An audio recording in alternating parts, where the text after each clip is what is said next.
दोस्तों नमस्कार। उत्तर प्रदेश का विधानसभा चुनाव बहुत ज़्यादा वक्त नहीं बचा है, बहुत थोड़ा वक्त है, 1 साल का वक्त बचा है।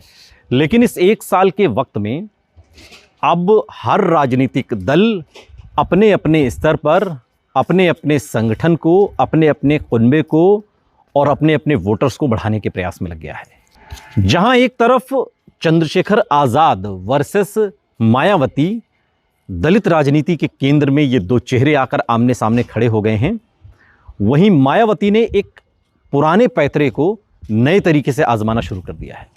पुराना पैतरा क्या है? साल 2007 में मायावती ने जो सोशल इंजीनियरिंग की, जिसमें उन्होंने दलितों के साथ ब्राह्मणों को जोड़ा, और उसका नतीजा यह हुआ कि पहली बार बहुजन समाज पार्टी उत्तर प्रदेश में पूर्ण बहुमत की सरकार बहन जी यानी कि मायावती के नेतृत्व में बनी। मायावती 5 साल उत्तर प्रदेश की मुख्यमंत्री रहीं। ये और बात है कि उसके बाद मायावती का जो पार्टी का जो असर है विधानसभा में, राजनीति में, वो लगातार साल दर साल कम होते होते आज की तारीख में मायावती का सिर्फ एक विधायक उनकी पार्टी के विधानसभा में है, बहुजन समाज पार्टी के। लोकसभा में स्थिति शून्य है और रामजी लाल सुमन जब रिटायर हो जाएंगे अप्रैल में, तो राज्यसभा में भी वो स्थिति शून्य हो जाएगी। लेकिन मायावती अब एक बार फिर से ब्राह्मणों को साधने में लग गई हैं। आप अच्छी तरीके से जानते हैं कि उत्तर प्रदेश में जो ब्राह्मण समाज है वो कहीं ना कहीं योगी आदित्यनाथ सरकार से नाराज है। खुद बीजेपी के जो ब्राह्मण विधायक हैं, उन्होंने पिछले दिनों जब एक बैठक की और उस बैठक के बाद जो सवाल उठे बहुत सारे, खुद नए प्रदेश अध्यक्ष बीजेपी के पंकज चौधरी ने, उन्होंने भी डांटा कि कैसे आपने इस तरीके से कर लिया और आगे अगर इस तरीके से होता है तो इसे अनुशासनहीनता माना जाएगा, कठोर कार्रवाई की जाएगी वगैरह वगैरह। इसके बाद भी लगातार ब्राह्मणों की नाराजगी योगी आदित्यनाथ सरकार से बनी हुई है। योगी आदित्यनाथ सरकार पर जो आरोप लग रहे हैं, वो आरोप लग रहे हैं ठाकुरवाद के, कि यहां पर ठाकुरवाद है। थानों से लेकर हर जगह, अधिकारियों, हर जगह सिर्फ ठाकुरों की चलती है, ब्राह्मणों की नहीं चलती। ब्राह्मण इस बात से नाराज हैं, खासकर पंकज चौधरी के प्रदेश अध्यक्ष बनाए जाने से भी ब्राह्मण नाराज हैं कि ठाकुर मुख्यमंत्री आपने दे दिया तो क्या प्रदेश अध्यक्ष ब्राह्मण आप नहीं दे सकते? कहने को आपकी सवर्णों की पार्टी है। तो जो हार्डकोर वोटर है बीजेपी का, वो अपर क्लास है, सवर्ण वोटर है। लेकिन उसी सवर्ण वोटर में जब ब्राह्मण नाराज हो गए हैं, तो ब्राह्मणों को अपनी नाराजगी को जाहिर करने का मौका 2027 के विधानसभा चुनाव में आया है और इसी को मायावती अब कैश करने की तैयारी कर रही है।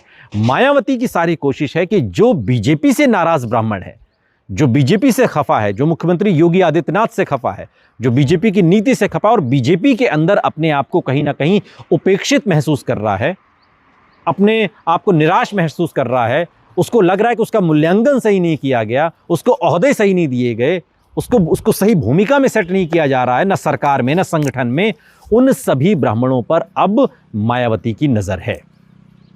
मायावती की यह कोशिश है और आपने देखा होगा कि यूजीसी के मामले पर भी जो स्टैंड मायावती ने लिया, वो न तो मल्लिकार्जुन खड़गे ले पाए, न अखिलेश यादव ले पाए, न कोई और दलित नेता या पिछड़ों का नेता ले पाया।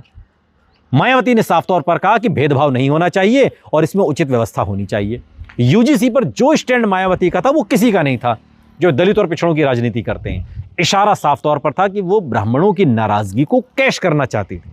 मायावती की यह कोशिश है कि जो परंपरागत दलित वोटर है, उसके साथ में अगर ब्राह्मणों का वोट बैंक जुड़ता है तो 2007 में जिस सोशल इंजीनियरिंग के दम पर मायावती ने अपनी सरकार बनाई थी, उसकी एक बार वापसी हो सकती है। ऐसा मायावती और बहुजन समाज पार्टी आज की तारीख में सोच रही है। क्या ब्राह्मण मायावती के साथ जाएंगे? जा भी सकते हैं, क्योंकि हमने इतिहास देखा, सतीश चंद्र मिश्रा ने कैसे ब्राह्मणों की गोलबंदी की और 2007 में बीएसपी की सरकार बनी, मायावती मुख्यमंत्री बनी। लेकिन क्या आज की तारीख में यह संभव है? चंद्रशेखर आजाद के साथ तो ब्राह्मण नहीं जा सकते। मायावती के पास यह प्लस पॉइंट है कि दलित वोट बैंक के साथ साथ में उनके साथ ब्राह्मण का वर्ग जुड़ सकता है और इसीलिए ब्राह्मणों को लेकर मायावती एक सॉफ्ट कॉर्नर रखती हैं और वो सॉफ्ट कॉर्नर उनका दिखाई दिया यूजीसी के मामले पर।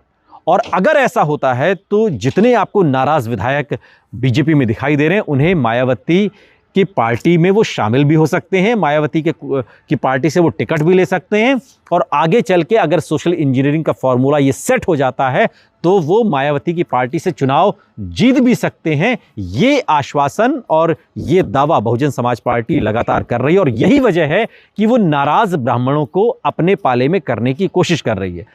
एक बात आप अच्छे से समझ लीजिए कि अगर उत्तर प्रदेश में ब्राह्मण नाराज हो रहा है तो वो फिर समाजवादी पार्टी या आज़ाद समाज पार्टी या किसी और दल में नहीं जाएगा।